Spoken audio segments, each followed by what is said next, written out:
আলহামদুলিল্লাহ আমরা এখন বাংলাদেশে আগামীর দিনে স্বপ্ন দেখছি। শুধুমাত্র ধর্মীয় নেতৃত্ব নয়, আগামীর বাংলাদেশের সামাজিক রাজনৈতিক নেতৃত্ব দিবে আলেম সমাজ। সেই আলেমরা তৈরি হও, মাথায় পাগড়ি বাঁধো, দেশকে কারো কাছে যারা দেওয়া হবে না। এটা সর্বপ্রথম দায়িত্ব আলেম সমাজের। এজন্য আমি আলেমদেরকে বলি, জাগ্রত হও, জাতির কাছে ইনসাফের বার্তা পৌঁছাও। ইনসাফ বিরোধী যত ব্যবস্থা আছে সমস্ত ব্যবস্থার বিরুদ্ধে। সিদ্দিক আকবর আবু বকর রাদিয়াল্লাহু আনহু, তার ইতিহাস তার জীবনী গ্রন্থগুলোতে লেখা হয়। বুখারী শরীফ সহ সমস্ত হাদিসের কিতাবের মধ্যে এটা বর্ণিত হয়। ইবনুদ দাগিন তিনি একদিন আবু বকর রাদিয়াল্লাহু আনহু মক্কা ছেড়ে চলে যাচ্ছেন। রাস্তার মধ্যে ইবনুদ দাগিনা নামক একজন আরব সর্দার নেতা, তার সঙ্গে দেখা। জিজ্ঞাসা করলো, আবু বকর কোথায় যাও? বললেন, আমি মক্কা ছেড়ে চলে যাচ্ছি। কেন? মক্কার মানুষ আমাকে উত্ত্যক্ত করে, বিরক্ত করে, নির্যাতন করে, আমি আর এখানে থাকবো না। ইবনুদ দাগিনা বলল যে, না আবু বকর, তোমার মতো সোনার মানুষ, মানুষের দুর্দিনের বন্ধু, তুমি মানুষের পরোপকারী মানুষ, তোমার মতো মানুষ যদি মক্কা ছেড়ে চলে যায়, এটা মক্কার জন্য, মক্কার অধিবাসীদের জন্য এটা হবে বদনাম এবং দুর্নামের কারণ। তোমার যে সমস্যা আমি সমাধান করব, তুমি মক্কা ছেড়ে চলে যেও না। তিনি হাতে ধরে আবু বকর সিদ্দিককে মক্কায় নিয়ে আসলেন। মক্কার মানুষকে বললেন যে, দেখো, মক্কার মানুষ যদি আবু বকর তোমাদের দেশ ছেড়ে চলে যায়, আবু বকরের ক্ষতি হবে না, তোমাদের ক্ষতি হবে। সুতরাং তোমরা এই লোকটাকে থাকতে দাও, তার সঙ্গে তোমরা কোনো দুর্ব্যবহার করো না। মক্কার মানুষরা বলেছিল, ঠিক আছে, আবু বকর থাক, আমরা কোনো আপত্তি করব না, তাকে কোনো উত্ত্যক্ত করব না। আবু বকর আমাদের বাপদাদার ধর্ম ছেড়ে দিয়ে মুহাম্মাদের ধর্ম গ্রহণ করেছে, সেটাও না হয় মেনে নিলাম সাল্লাল্লাহু আলাইহি ওয়াসাল্লাম। আবু বকর সেই মুহাম্মাদের ধর্মের দাওয়াত দেয়, সেটাও না হয় মেনে নিলাম, কিছুই বললাম না। আবু বকর মুহাম্মাদের উপর নাজিলকৃত কোরআন কিতাব সেটা তেলাওয়াত করে, সেটাও না হয় আমরা মেনে নিলাম। কিন্তু আবু বকরকে আমাদের একটা শর্ত মেনে চলতে হবে। কি শর্ত? যে আবু বকর যে তেলাওয়াত করবে, ঘরের ভিতরে দরজা জানলা বন্ধ করে দিয়ে কোরআন তেলাওয়াত করতে হবে। সে ঘরের বারান্দায় দাঁড়িয়ে তেলাওয়াত করতে পারবে না। কি সমস্যা? ঘরের মালিক আবু বকর, বারান্দার মালিক আবু বকর। তো ঘরে তেলাওয়াত করতে পারলে বারান্দায় তেলাওয়াত করতে তোমাদের আপত্তিটা কেন? না, আপত্তি আছে। সমস্যাটা কি? আরে সমস্যা হলো এই যে আবু বকর সিদ্দিক যখন ঘরের বারান্দায় দাঁড়িয়ে আবেগ মাখা কণ্ঠে আল্লাহর কোরআনের তেলাওয়াত করতে থাকে, তখন তার এই কোরআনের তেলাওয়াত চুম্বক যেমন লোহাকে আকর্ষণ করতে থাকে, আবু বকরের শুধুমাত্র কোরআনের তেলাওয়াত মক্কার ঘর ঘর থেকে নারী আর পুরুষ, শিশু সহ সকলকে চুম্বকের মতো টানতে থাকে। আমরা ঘরগুলোতে আমাদের শিশুদেরকে বেঁধে রাখতে পারি না, আবু বকরের কোরআন তেলাওয়াত শুনবার জন্য আমাদের ঘরগুলো থেকে শিশুরা পঙ্গপালের মতো আবু বকরের বাড়ির দিকে ছুটতে থাকে। মুহতারাম হাজিরিন, এজন্যই বলি যে কোরআনে পাকের তেলাওয়াত এটা হলো সেই কর্মসূচি, যেই কর্মসূচির মাধ্যমে সর্বপ্রথম রাসূলুল্লাহ সাল্লাল্লাহু আলাইহি ওয়াসাল্লাম 1000 বছরের জাহিলিয়াতের এই প্রাচীর ধসিয়ে দেওয়ার জন্য প্রথম আঘাত এনেছিলেন। আজ এই একবিংশ শতাব্দীর নব্য জাহিলিয়াত, এটা আধুনিক জাহিলিয়াত, এটা বিজ্ঞানের মাধ্যমে সুসজ্জিত জাহিলিয়াত, এটা নানাভাবে শক্তিশালী এক জাহিলিয়াত। খোদার কসম খেয়ে বলি, আজকের নব্য জাহিলিয়াতকে যদি আবার উপড়ে ফেলতে হয়, আল কোরআনের তেলাওয়াতের মাধ্যমেই এই জাহিলিয়াতের ভিত শুদ্ধ কাঁপিয়ে তুলতে হবে।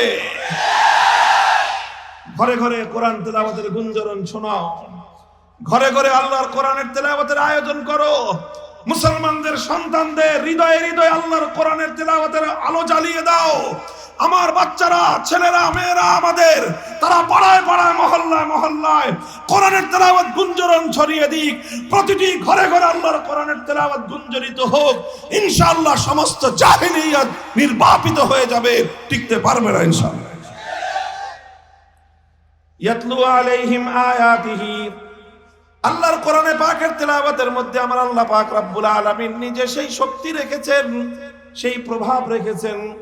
একজন মানুষ না বুঝলেও আল্লাহর কোরআনের তেলাওয়াত যদি শুনতে থাকে, এই কোরআনের তেলাওয়াত মানুষের হৃদয়ের বদ্ধ দুয়ারটা খুলে দেয়, কড়া নাড়ে, এমন অসংখ্য অগণিত ঘটনা হাদিসের পাতায় পাতায় উজ্জ্বল রয়েছে যে আল্লাহর কোরআনে পাকের তেলাওয়াত শুনে দীর্ঘদিনের কাট্টা কাফের পর্যন্ত ঈমান গ্রহণ করতে বাধ্য হয়ে গেছে।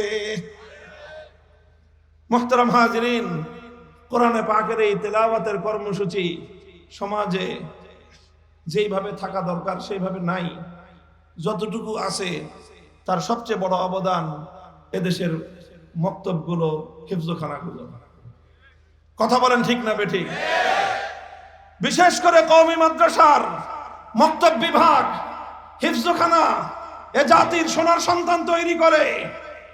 আমাদের আগামী প্রজন্মের হৃদয়ে আল্লাহর কোরআনের আলো জ্বালে। এই মক্তব শিক্ষা থেকে যারা বঞ্চিত হয় তাদের বাপ মারা তাদের সন্তানদের উপর জুলুম করে। যারা তাদের সন্তানদেরকে কোরআন শেখায় না, তাদের মতো পাষণ্ড পিতামাতা পৃথিবীতে দ্বিতীয় কেউ হতে পারে না। তারা তাদের সন্তানদেরকে তাদের সোনার সময়ে, তাদের স্বর্ণ মুহূর্তে সবচেয়ে বড় সম্পদ থেকে তাদেরকে বঞ্চিত করলো। কিয়ামতের দিন আল্লাহর দরবারে জবাবদিহিতার কাঠগড়ায় দাঁড়িয়ে জবাব দিতে হবে। এই জন্য এই মক্তব, এই হিফজখানা ভাঙ্গা কুড়ে ঘরের হতে পারে, কিন্তু এটা অনেক প্রভাবশালী প্রতিষ্ঠান। কথা বলেন ঠিক না বেঠিক? এই প্রতিষ্ঠানগুলো আমাদের হৃদয়ের প্রতিষ্ঠান। এই প্রতিষ্ঠানগুলো কোরআনের তেলাওয়াত শিক্ষার এই প্রতিষ্ঠানগুলো, এটা জাতির রক্ষা কবচ। এটা শুধু জাতির রক্ষা কবচ না, এটা স্বাধীনতার স্তম্ভ। এই স্তম্ভে যদি কেউ আঘাত করতে চায়, কখনো কেউ যদি এটাকে তাচ্ছিল্য করতে চায়, তুচ্ছ মনে করতে চায়, একটা একটা মক্তবকে হেফাজত করার জন্য গোটা জাতিকে কোরবান হওয়ার জন্য প্রস্তুত থাকতে হবে। এই শিক্ষাকে উন্নত করতে হবে, মক্তব বাড়াতে হবে। হাফিজ জি হুজুর রহমতুল্লাহ আলাইহি তিনি বলতেন, আমার স্বপ্ন হলো বাংলাদেশের, তখন ছিল ৬৮,০০০ গ্রাম, ৬৮,০০০ গ্রামে ৬৮,০০০ মক্তব তৈরি করব। প্রতিটি গ্রামে গ্রামে, এখন গ্রাম বেড়েছে, পাড়া বেড়েছে, মহল্লায় বেড়েছে। মুসলমানদের এমন কোনো পাড়া মহল্লা যেন না থাকে যেখানে মক্তব না হয়। মুসলমানদের এমন কোনো সন্তান যেন না থাকে। আপনারা সন্তানদেরকে যা পড়াবেন পড়ান, ডাক্তার বানাবেন বানান, ইঞ্জিনিয়ার বানাবেন বানান, পাইলট হয়ে আকাশে উড়বে উড়ুক, ডুবুরি হয়ে পাতালে ডুববে ডুবুক, সারা পৃথিবী সে বিচরণ করবে করুক, সব কিছু শিখুক, কিন্তু সবার আগে আল্লাহর কোরআন শিখুক। এটাই হোক মুসলমানদের স্বপ্ন, এটাই হলো মুসলমানদের প্রতিজ্ঞা। সেই সাথে এটাও বলতে চাই, এবং ৫ই আগস্টের বিপ্লব পরবর্তী এই ঈমান দীপ্ত বাংলার মাটিতে দাঁড়িয়ে যে কথা বলবার শুধুমাত্র সাহস নয়, বরং অধিকার হয়ে দাঁড়িয়েছে আমাদের। এই মুসলমানদের ট্যাক্সের পয়সা দিয়ে যে জাতীয় শিক্ষা ব্যবস্থা পরিচালিত হয়, সেই জাতীয় শিক্ষা ব্যবস্থার অধীনে প্রাইমারি স্কুলগুলো চলে। সেই প্রাইমারি স্কুলগুলোতে আমাদের ট্যাক্সের দেওয়া পয়সা দিয়ে বাংলার টিচার থাকে, ইংলিশের টিচার থাকে, অঙ্কের টিচার থাকে, বিজ্ঞানের টিচার থাকে, সাহিত্যের টিচার থাকে, শরীর চর্চার জন্য পিটির টিচার থাকে। ইদানিং শুনতেছি গান বাজনা নাচের জন্য নৃত্যের টিচার নাকি নিয়োগ দেওয়া হবে। এত কিছু তোমরা করতে পারো, মুসলমানদের দেশের প্রতিটি সরকারি প্রাইমারি স্কুলে আল্লাহর কোরআনের বিশুদ্ধ তেলাওয়াতের শিক্ষার জন্য কওমি মাদ্রাসার ফারেক একজন করে নুরানি মুআল্লিমের শিক্ষক নিয়োগ দেওয়া চাই। এটা বাস্তবায়ন করার জন্য প্রস্তুত হন। আমরা তো আছি আলহামদুলিল্লাহ, আমাদের তো আর কোনো কাজ নাই। আমাদের কাজই একটা, এটার জন্য জানবাজি লাগায় দিব।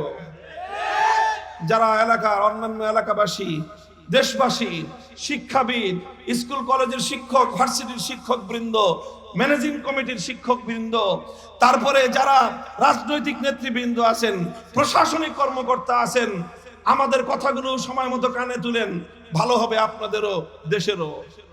বহুদিন ধরে আমরা চিৎকার করতেছিলাম যে পার্শ্ববর্তী দেশের আধিপত্যবাদ রুখে দাঁড়ান। আমাদের কথা কান দিয়ে ঢুকে নাই। এখন যখন আমাদের বাংলাদেশের আগরতলার উপহাই কমিশনারে ওরা অগ্নিসংযোগ করেছে, আমার লাল সবুজের পতাকায় যখন আগুন দিয়েছে, এখন কানে পানি ঢুকছে।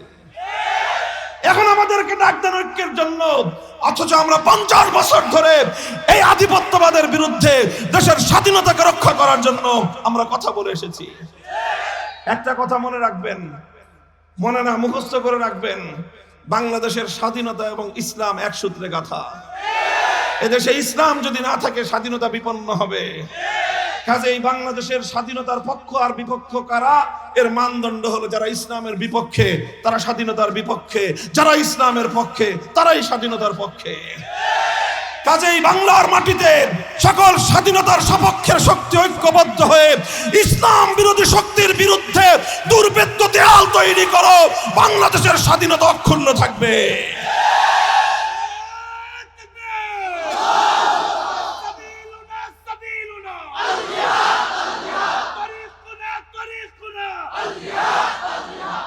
মুহতারাম হাজিরিন, কাজেই আমি বলছিলাম তেলাওয়াতে কিতাবুল্লাহর কথা, রাসূল সাল্লাল্লাহু আলাইহি ওয়াসাল্লামের এটা হলো সর্বপ্রথম বিপ্লবী কর্মসূচি। ঘরে ঘরে মানুষের কণ্ঠে কণ্ঠে আল্লাহর কোরআনের তেলাওয়াত তুলে দাও। প্রতিটি মানুষের কর্ণকুহরে কোরআন গুঞ্জরিত হোক। ঘরে ঘরে মুসলমানদের ঘরে যেন কোরআনের তেলাওয়াত হয়।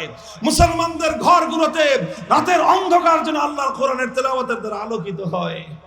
আপনি যান সাহাবীদের যুগে, নবীর যুগে, পূর্বসূরীদের যুগে এক একটা মুসলিম জনপদে গেলে এমন কোন ঘর খুঁজে পাওয়া যেত না যেই ঘরে শেষ রজনীতে নারী পুরুষ শিশুরা ঘুম থেকে উঠে আল্লাহর দরবারে দাঁড়িয়ে কোরআনের তেলাওয়াত শোনাতেন।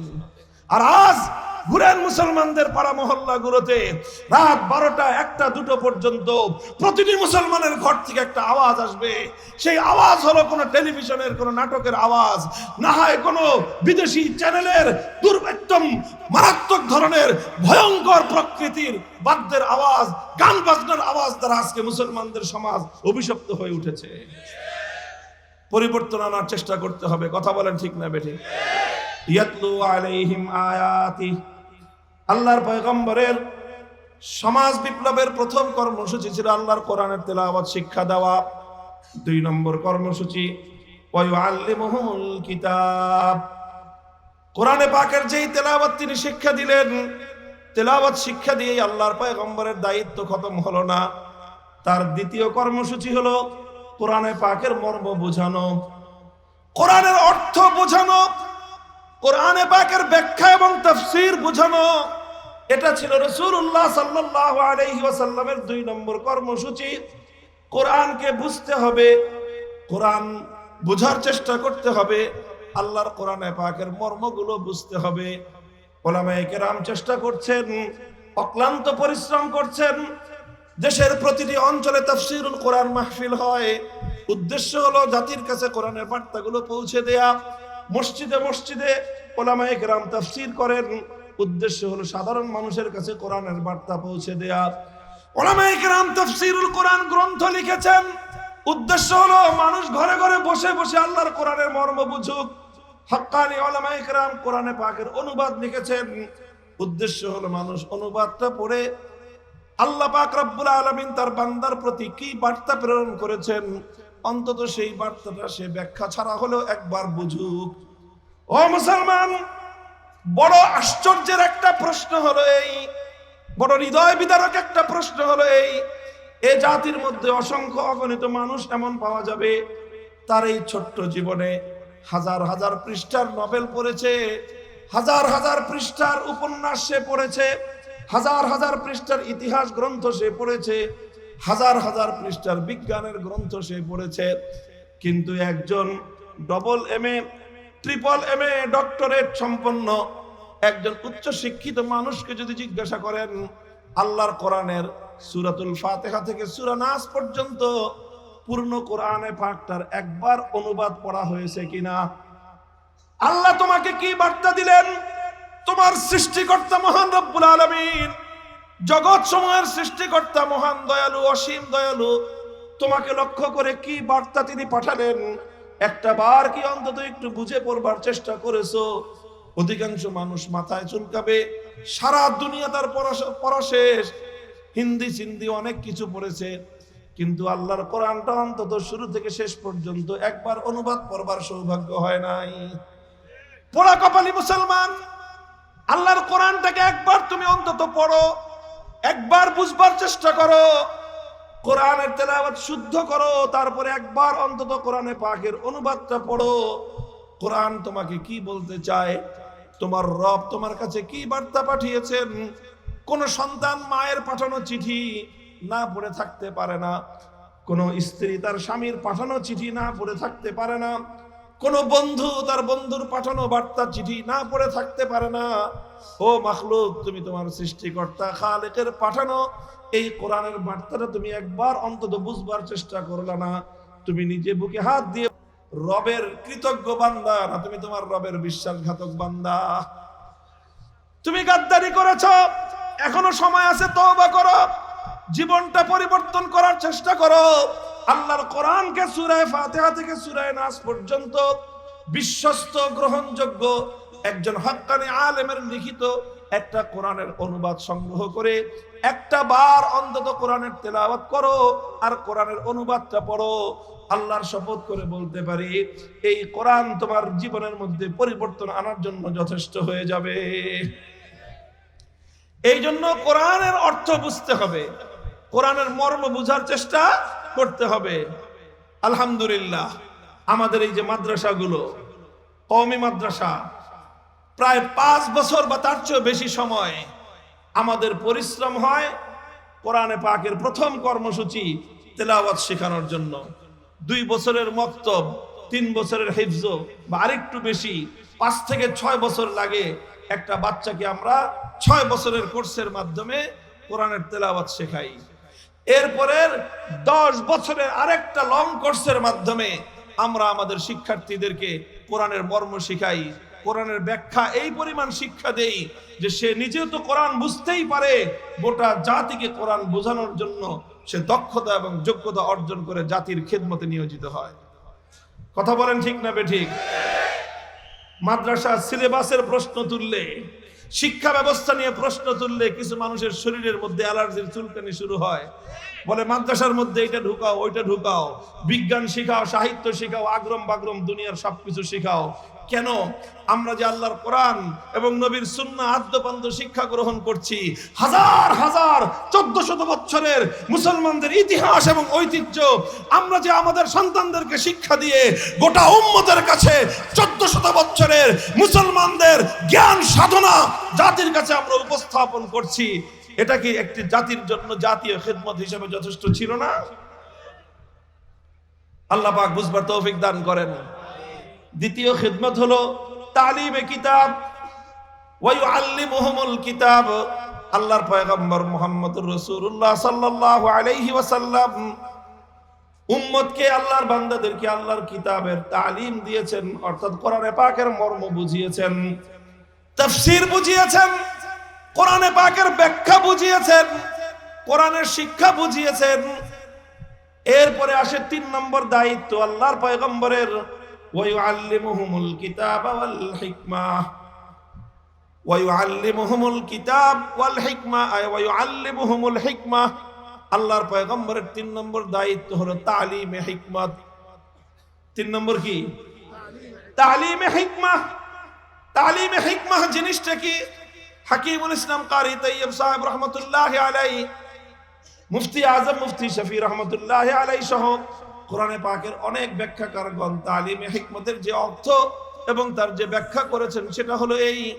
তালিমে হিকমতের মূল অর্থটা হলো যে আল্লাহ পাক রব্বুল আলামিন কোরআনে পাকের মধ্যে যে আয়াতগুলো নাজিল করেছেন, যেই বিধানগুলো নাজিল করেছেন, কোরআনের বিধানগুলো অনেক ক্ষেত্রেই এমন হয় যে সেটা শুধুমাত্র মৌখিক ব্যাখ্যার দ্বারা মানুষের পক্ষে পরিপূর্ণ বোঝা সম্ভব নয়। যতক্ষণ পর্যন্ত কোরআনের ওই বিধানটা বাস্তবিক ক্ষেত্রে প্রয়োগ করে না দেখানো হবে, ততক্ষণ পর্যন্ত শুধু বলে বলে ব্যাখ্যাটা বোঝানো সম্ভব না।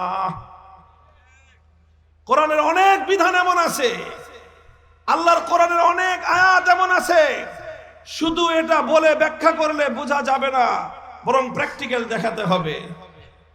এই জন্য আমি বলি যে দেখেন, যারা সাধারণ শিক্ষায় পড়াশোনা করেছেন তারা তো খুব ভালো করে জানেন যে বেশ কিছু সাবজেক্ট এমন আছে যেগুলো শুধু থিওরি পড়লে কাজ হয় না, প্র্যাকটিক্যাল দেখাতে হয়। যেখানে বিজ্ঞান আছে, যে সকল স্কুলগুলোতে বিজ্ঞানের মধ্যে বিশেষ করে আপনার যে পদার্থ বিজ্ঞান, কেমিস্ট্রি, এটার জন্য প্র্যাকটিক্যাল লাগে। প্র্যাকটিক্যাল ছাড়া কেমিস্ট্রি ভালো করে বোঝা সম্ভব না। মেডিকেল সায়েন্স তো বোঝাই সম্ভব না। ডাক্তাররা যখন মেডিকেলে পড়ে একজন স্টুডেন্ট, তখন শুধু লেকচার শুনে, শুধু বই পড়ে যদি কেউ মনে করে যে ডাক্তার হয়ে যাবে, কোশ্চিনকালেও সম্ভব নয়। এই জন্য মেডিকেলগুলোতে, মেডিকেল কলেজগুলোতে, প্রত্যেকটা মেডিকেল কলেজে ক্লাসের পাশাপাশি, লেকচারের পাশাপাশি, বই পড়ার পাশাপাশি প্রত্যেকটা বিষয়ের উপর ল্যাবরেটরি আছে। সেখানে শিক্ষার্থীদেরকে নিয়ে টিচাররা প্র্যাকটিক্যাল দেখায়। মানব দেহের মাথা থেকে পা পর্যন্ত প্রত্যেকটা অঙ্গের ডিটেলস সেখানে আছে, সেখানে বিস্তারিত তার নকশা আছে। আর ওই নকশা দেখায় দেখায় মানব দেহের চিকিৎসা বিজ্ঞান সম্পর্কে তাদেরকে শিক্ষা দেওয়া হয়। মেডিকেল সায়েন্স এটা যতটা না থিওরিটিক্যাল, তার চেয়ে অনেক বেশি প্র্যাকটিক্যাল। মেডিকেল সায়েন্স যতটা প্র্যাকটিক্যাল, আল্লাহর কোরআন তার চেয়েও বেশি প্র্যাকটিক্যাল। কোরআন শুধু শুনে, শুধু পড়ে পরিপূর্ণ কোরআন বোঝা যায় না, বরং কোরআনে পাকের অসংখ্য বিধান প্র্যাকটিক্যাল বুঝতে হয়, দেখতে হয়। এই জন্য রাসূল সাল্লাল্লাহু আলাইহি ওয়াসাল্লামের 3 নম্বর দায়িত্ব ছিল আল্লাহর কোরআনকে প্র্যাকটিক্যাল ভাবে উম্মতকে দেখিয়ে শিক্ষা দেওয়া। এই জন্য যখন আয়াত নাজিল হলো আকিমুস সালাত, সালাত কায়েম করেন, নামাজ কায়েম করেন, আল্লাহর নবী কোরআনে পাকের আয়াত তেলাওয়াত করেছেন, আকিমুস সালাহ 1 নম্বর দায়িত্ব পালন হয়েছে। তারপরে তিনি এর ব্যাখ্যা করেছেন সালাতের অর্থ কি। বলেছেন যে সালাতের অর্থ এখানে রহমত নয়, সালাতের অর্থ এখানে দোয়া নয়, সালাতের অর্থ এখানে দুরূদ নয়, বরং এখানে সালাতের অর্থ হলো একটা ইবাদত, যে ইবাদতের মধ্যে কিয়াম থাকবে, রুকু থাকবে, সিজদা থাকবে, কিরাত থাকবে, তাসবিহ থাকবে, তাশাহুদ থাকবে। এই সব কিছু মিলিয়ে একটি ইবাদত বলেই শুধু বোঝানো ক্ষান্ত হয় নাই, বরং আল্লাহর নবী মদিনার মসজিদে মিম্বার স্থাপন করলেন, 2 রাকাত নামাজ আদায় করলেন। এরপরে উম্মতকে লক্ষ্য করে বললেন, সাল্লু কামা রাআইতুমুনি উসাল্লি। হে আমার উম্মত, আমার কাছ থেকে শুধু শুনে নামাজ পড়ো না, আমার হাদিস পড়ে শুধু নামাজ পড়বা না, বরং নামাজ ওইভাবে পড়বে যেভাবে তোমরা আমাকে পড়তে দেখেছো, প্র্যাকটিক্যাল দেখেছো। আল্লাহর নবী প্র্যাকটিক্যাল দেখে দেখে উম্মতকে এভাবেই আল্লাহর কোরআনের এক একটা বিধান শিক্ষা দিয়েছেন। মুহতারাম হাজিরিন, প্র্যাকটিক্যাল দেখিয়ে উম্মতকে এই সকল বিধানগুলো শিক্ষা দেওয়া হয়েছে। সালাতের বিধান প্র্যাকটিক্যাল শিখিয়েছেন, যাকাতের বিধান প্র্যাকটিক্যাল শিখিয়েছেন, হজের বিধান প্র্যাকটিক্যাল শিখিয়েছেন, এমনকি রোজার বিভিন্ন মাসআলা প্র্যাকটিক্যাল শিখিয়েছেন, জিহাদের বিধান প্র্যাকটিক্যাল শিখিয়েছেন, এমনকি বেচাকিনি, বাই'উ শিরা, ব্যবসা বাণিজ্যের বিধান আল্লাহর পয়গম্বর নিজে প্র্যাকটিক্যাল শিখিয়েছেন। শিখাতে শিখাতে ইসলামের প্রত্যেকটা বিধান আল্লাহর নবী প্র্যাকটিক্যাল করে উম্মতকে শিক্ষা দিয়েছেন। প্র্যাকটিক্যাল কতটা করেছেন? কোরআনের আয়াত নাজিল হলো, আস-সারিকু ওয়াস-সারিকাতু ফাকতাউ আইদিয়াহুমা জাযাআম বিমা কাসাবা নাকালাম মিনাল্লাহ। কোরআনের আয়াত নাজিল হলো, আল্লাহর পয়গম্বর তেলাওয়াত করে শোনালেন। 1 নম্বর দায়িত্ব পালন হলো, চোর চুরি করে ধরা পড়লে তার হাত কেটে দিতে হবে। তিনি ব্যাখ্যা করে বুঝিয়ে দিলেন তালিমে কিতাব। 2 নম্বর দায়িত্ব পালন হলো, এখানে এসে আল্লাহর নবী ক্ষান্ত হয়ে যাননি, বরং আল্লাহর পয়গম্বর কোরআনের এই বিধানকে বাস্তবায়ন করার উদ্যোগ নিয়েছেন। কোরআনে পাকের এই বিধানকে তিনি প্র্যাকটিক্যাল উম্মতকে কিভাবে বাস্তবায়ন করতে হয় বুঝিয়েছেন।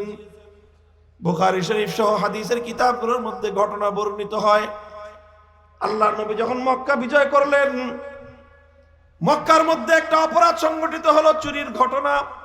চোর ধরা পড়লো, এবং চোর সাধারণ কেউ নয়, একজন মহিলা মানুষ, সাধারণ কোনো মহিলা নয়, একটা সম্ভ্রান্ত পরিবারের একজন মহিলা, নাম হলো তার ফাতেমায়ে মাখজুমিয়া, বনু মখজুম গোত্রের একজন নারী। বনু মখজুম গোত্রটা হলো আল্লাহর পয়গম্বরের রক্তের বন্ধনে আবদ্ধ, ব্লাড কানেক্টেড। আল্লাহর নবীর যে দাদি ছিলেন, সেই দাদির পরিবার হলো বনু মখজুম, অর্থাৎ নবীজির বাবা খাজা আব্দুল্লাহর মামুর বাড়ি হলো বনু মখজুম। সেই বনু মখজুমের একজন নারী ফাতেমা নামনি মহিলা চুরি করলো, ধরা পড়লো। ফাফাজিআ কওমুহা ইলা উসামা ইবনে যায়েদিন, তার জাতি বনু মখজুম গোত্র, তারা আতঙ্কগ্রস্ত হয়ে পড়লো যে এখন তো মক্কার মধ্যে আল্লাহর কোরআনের আইন বাস্তবায়ন হবে। আল্লাহর নবী যদি কোরআনের আইন বাস্তবায়ন করেন, কোরআনে পাকের বিধান অনুযায়ী তার হাত কেটে দেওয়া হবে। হাত কাটা যাবে একজন নারীর, কিন্তু সম্মান এবং মর্যাদা, নাক কাটা যাবে গোটা বংশের। সুতরাং বংশীয় মর্যাদা রক্ষা করার জন্য এই মেয়েটার যেন হাত না কাটা যায় তার ব্যবস্থা করতে হবে। গোটা সম্প্রদায় এসে তদবির শুরু করলো।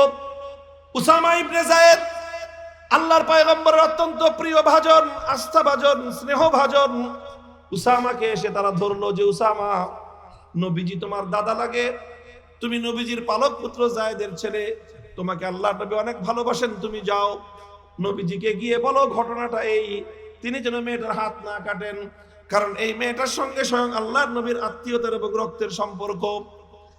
উসামা গেলেন, আল্লাহর নবীকে বললেন। এই কথাটা শোনার সঙ্গে সঙ্গে নবীজির প্রতিক্রিয়া কি ছিল? বুখারীর হাদিসের মধ্যে আসে, ফাতালাওয়ানা ওয়াজহু রাসূলিল্লাহি সাল্লাল্লাহু আলাইহি ওয়াসাল্লাম।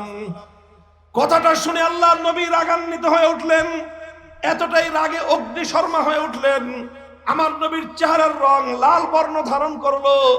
নবীজি হুঙ্কার দিয়ে উসামাকে ধমক দিলেন, আতাশফাউ ফি হাদ্দিম মিন হুদুদিল্লাহ, উসামা এত বড় দুঃসাহস তোমার, আল্লাহর কোরআনের বিধান বাস্তবায়ন করব সেই জায়গায় তুমি তদবির নিয়ে এসেছো বাধা দেওয়ার জন্য।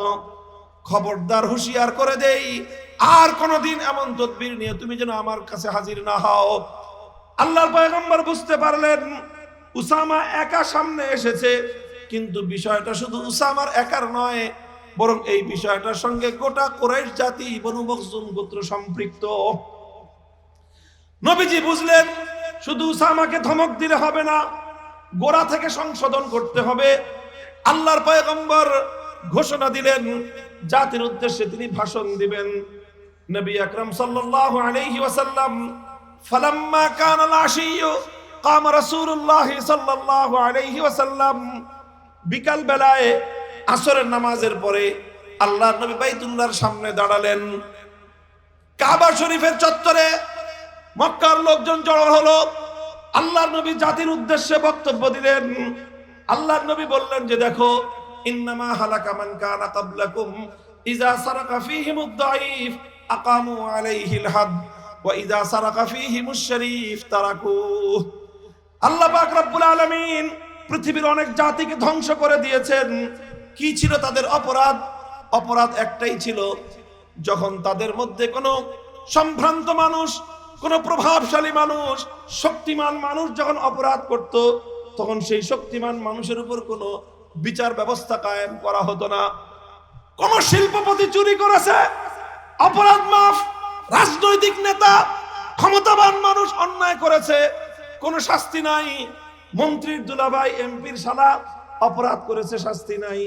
চেয়ারম্যানের খালু গম চুরি করে নিয়ে গেছে, কোনো বিচার নাই। শিল্পপতি মানুষ অন্যায় করেছে, কোনো বিচার নাই। এইভাবে সমাজের প্রভাবশালীরা যখন অপরাধ করত, তাদের কোনো বিচার হতো না।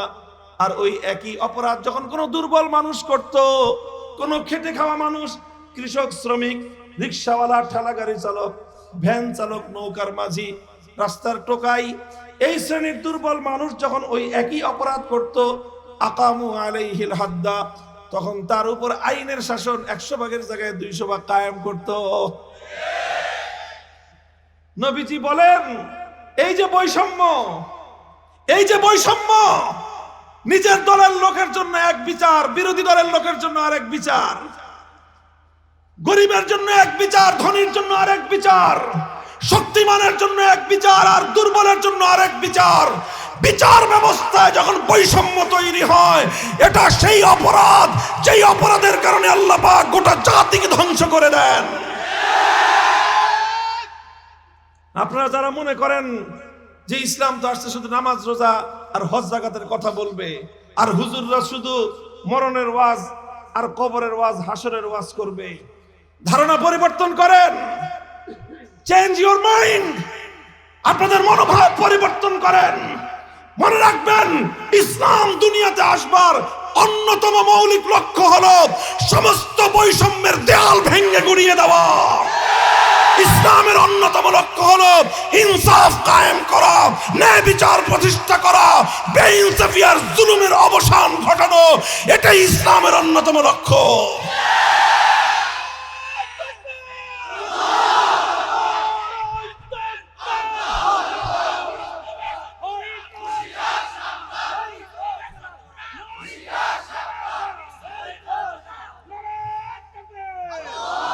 ভাই, ইনসাফ দুনিয়াতে প্রতিষ্ঠিত করা, বেইনসাফের বিরুদ্ধে লড়াই করা, এটা সমস্ত নবীদের কর্মসূচি।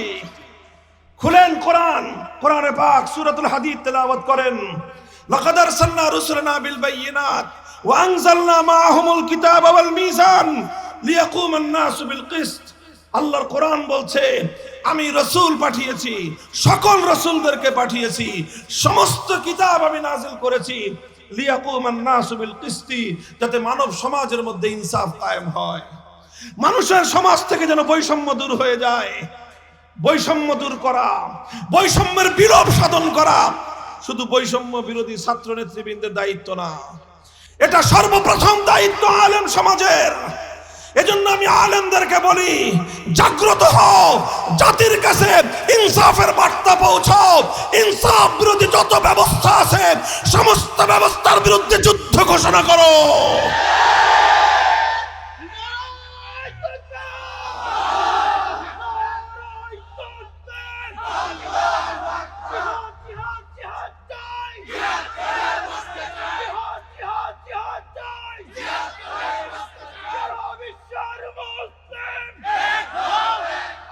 এই জন্য ইনসাফের পক্ষে, বৈষম্যের বিরুদ্ধে এ লড়াই, এটা শুধু রাজনৈতিক লড়াই নয়। ইনসাফ কায়েমের জন্য, বেইনসাফি দূর করার জন্য, বৈষম্যকে বিলোপ করা, এটা আল্লাহর কোরআনের লড়াই, এটা ইসলামের লড়াই, এটাই পয়গম্বরদের লড়াই। এই লড়াই আলেমরা লড়বে না তো লড়বে কারা? মুহতারাম হাজিরিন, কথা দীর্ঘায়িত নাই, আমার কথা সমাপ্তির দিকে চলে আসছে। বার্তা যেটা দিতে চাই, আমি বলেছিলাম তেলাওয়াতে কিতাবুল্লাহ শিক্ষা দেওয়ার জন্য মক্তবার হেফজখানা আছে, তালিমে কিতাবুল্লাহ শিক্ষা দেওয়ার জন্য মাদ্রাসার 10 বছরের সিলেবাস আছে, তালিমে হিকমতের জন্য কি আছে, আল্লাহর কোরআনের বিধানগুলো সমাজে প্র্যাকটিক্যাল বাস্তবায়নের জন্য কি আছে, বাস্তবায়নের জন্য ব্যবস্থা আছে। কিছু ব্যবস্থা আছে দাওয়াত এবং তাবলীগের মেহনতের মাধ্যমে প্র্যাকটিক্যাল শেখানো হয়।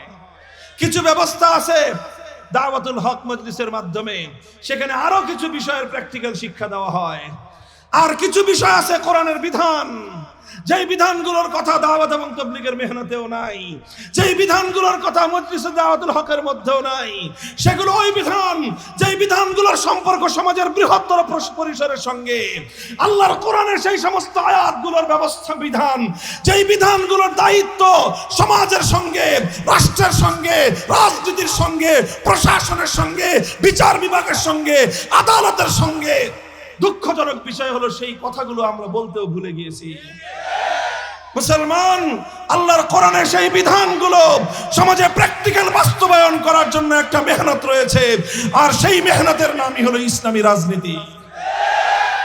এজন্য দাওয়াত এবং তাবলীগের জন্য যেরকম উম্মতের মধ্যে একটা দল তৈরি হয়েছে, মজলিসে দাওয়াতুল হকের কাজের জন্য উলামায়ে কেরামের এক জামাত যেমন তৈরি হয়েছে, এ জাতির মধ্য থেকে মানব রচিত তন্ত্রমন্ত্রের কবর রচনা করে গণতন্ত্র, সমাজতন্ত্র সহ সমস্ত তাগুতি ব্যবস্থাকে বঙ্গোপসাগরে ভাসিয়ে দিয়ে আল্লাহর কোরআনের রাজনীতি বাস্তবায়নের জন্য আলেম সমাজকে উম্মতের নেতৃত্বের জন্য মাঠে নামতে হবে, লড়াই করতে হবে, বিপ্লবের জন্য যুদ্ধে নেতৃত্ব দিতে হবে। আর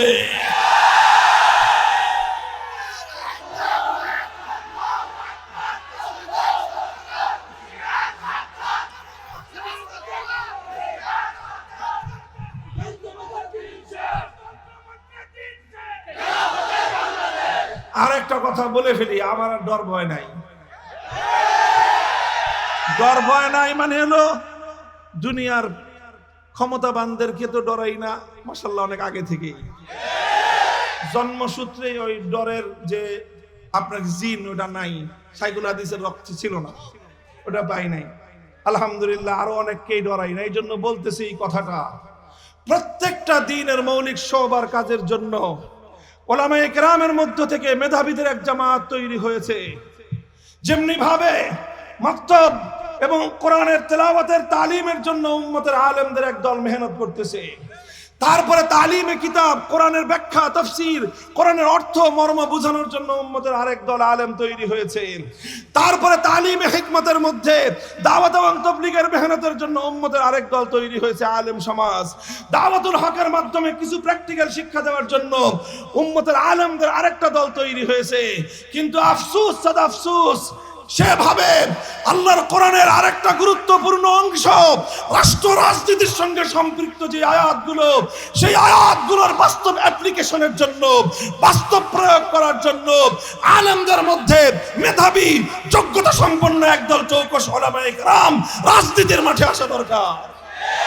আসো, আলহামদুলিল্লাহ আমরা এখন বাংলাদেশে আগামীর দিনে স্বপ্ন দেখছি, শুধুমাত্র ধর্মীয় নেতৃত্ব নয়, আগামীর বাংলাদেশের সামাজিক রাজনৈতিক নেতৃত্ব দিবে আলেম সমাজ।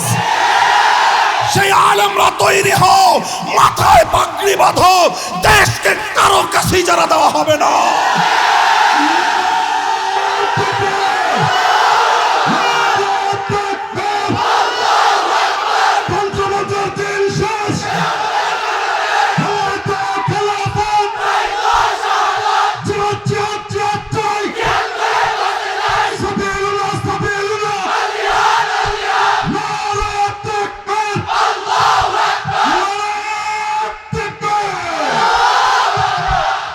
দোয়া করবেন ইসলামের প্রত্যেকটা শাখার কাজ যেন যথোপযুক্ত পদ্ধতিতে পরিচালিত হয়, উপযুক্ত ব্যক্তি যেন আল্লাহ ব্যবস্থা করে দেন।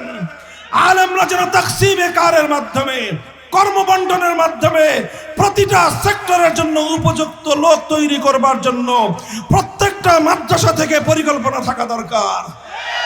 শুধুমাত্র তাবলীগে পাঠাইয়া দিলাম কাজ শেষ না, শুধুমাত্র ইফতার পড়ার জন্য পাঠিয়ে দিলাম কাজ শেষ তা নয়, বরং উম্মতের যেই যেই জায়গায় কাজ দরকার, যে যে জায়গায় উম্মতকে পরিচালনা করা দরকার, যেই যেই জায়গায় উম্মতকে নেতৃত্ব দেওয়া দরকার, প্রত্যেকটা সেক্টরের জন্য উপযুক্ত লোক এবং ব্যক্তি মাদ্রাসাগুলোকেই চয়ন করতে হবে। আখেরি কথা, আল্লাহর নবীর 4 নম্বর কর্মসূচি হলো ওয়ায়ুযাক্কিহিম, তাজকিয়া। তাজকিয়ার অর্থ স্বাভাবিকভাবে বলা হয় আত্মশুদ্ধি। আসলে আত্মশুদ্ধির মর্মটা কি, আত্মশুদ্ধির হাকিকত কি? তাজকিয়ার হাকিকত হলো তুমি তেলাওয়াতে কিতাবুল্লাহর মাধ্যমে যে কোরআনকে তেলাওয়াত করা হয়েছিল 1 নম্বর কর্মসূচি, তালিমে কিতাবের মাধ্যমে কোরআনের মর্ম ব্যাখ্যা বুঝিয়ে দেওয়া হয়েছিল, এটা ছিল 2 নম্বর কর্মসূচি। তালিমে হিকমতের মাধ্যমে কোরআনকে আমলি ভাবে, প্র্যাকটিক্যাল ভাবে বাস্তবায়ন করে নমুনা দেখানো হয়েছিল, এটা ছিল 3 নম্বর কর্মসূচি। এই 3 নম্বর কর্মসূচির পর 4 নম্বর কর্মসূচি হলো তাজকিয়া। তাজকিয়ার মূল হাকিকত হলো যেই কোরআনকে তুমি এতক্ষণ আমল করেছো, যেই কোরআনকে এতক্ষণ তুমি বাস্তবায়ন করেছো, এবার সেই কোরআনকে তুমি তোমার আখলাক এবং চরিত্রে পরিণত করো। তাজকিয়ার অর্থই হলো কোরআনী আখলাক হাসিল করা। তাজকিয়ার অর্থই হলো উম্মতের মধ্যে কোরআনী চরিত্র, কোরআনী স্বভাব মানুষের মধ্যে তৈরি করার চেষ্টা করা। এই মেহনতটা আলহামদুলিল্লাহ উম্মতের মধ্যে ব্যাপকভাবে চালু আছে। আর সবচেয়ে বেশি উপায়ে এই তাজকিয়া তথা উম্মতের আখলাককে, চরিত্রকে, স্বভাবকে কোরআনের আলোকে গড়ে তুলবার জন্য মেহনত করা হচ্ছে। ওলামায়ে কেরাম, মাশায়েখে এজাম তাসাউফের মাধ্যমে, খানকাহগুলোর মাধ্যমে এটার মেহনত চালিয়ে যাচ্ছেন। কথা বলেন ঠিক না বেঠিক? এই সবগুলো কাজ আমাদের কাজ, এই সবগুলো কাজ আমাদের কাজ, সবগুলো কাজ ওলামায়ে কেরামের কাজ, সবগুলো কাজ উম্মতের কাজ। মক্তব চালানো উম্মতের কাজ, হিফজখানা চালানো ওলামায়ে কেরামের কাজ, মাদ্রাসা চালানো ওলামায়ে কেরামের কাজ, তাবলীগ চালানো ওলামায়ে কেরামের কাজ, মজলিস দাওয়াতুল হক চালানো ওলামায়ে কেরামের কাজ, ইসলামী সিয়াসত রাজনীতির অঙ্গনে বলিষ্ঠ ভূমিকা রাখা ওলামায়ে কেরামের কাজ, তাসাউফ খানকাহি মেহনতের মাধ্যমে উম্মতের আখলাককে তারবিয়ত করা, দুরুস্ত করা, এটাও ওলামায়ে কেরামের কাজ। তাহলে আমরা আল্লাহর নবীর সত্যিকার উত্তরাধিকারী হতে পারবো। আল্লাহ আমাদেরকে বুঝবার তৌফিক দান করেন। জামিয়া ইসলামিয়া দারুল উলুম রূপগঞ্জকে আল্লাহ পাক সেই রকম একটা সর্বব্যাপী এক ইদারা হিসেবে, সর্বব্যাপী এক শিক্ষা প্রতিষ্ঠান হিসেবে কবুল করেন। আগামী দিনে আমরা যেন জাতীয় পর্যায়ে প্রতিটি ক্ষেত্রে এই জামিয়া ইসলামিয়া দারুল উলুমের সন্তানদেরকে যেন আমরা ভূমিকা রাখতে দেখতে পাই। অবদান আমরা দেখতে চাই। আমার সাথে আপনি একমত? আল্লাহ কবুল করেন, তৌফিক দান করেন। দোয়া করবেন সবাই, হ্যাঁ, দোয়া করলে আল্লাহ কবুল করলে ইনশাআল্লাহ সেটা হবে, বাস্তবায়িত হবে। ওয়া আখিরু দাওয়ানা আলহামদুলিল্লাহি রাব্বিল আলামিন। আসসালামু আলাইকুম ওয়া রাহমাতুল্লাহ।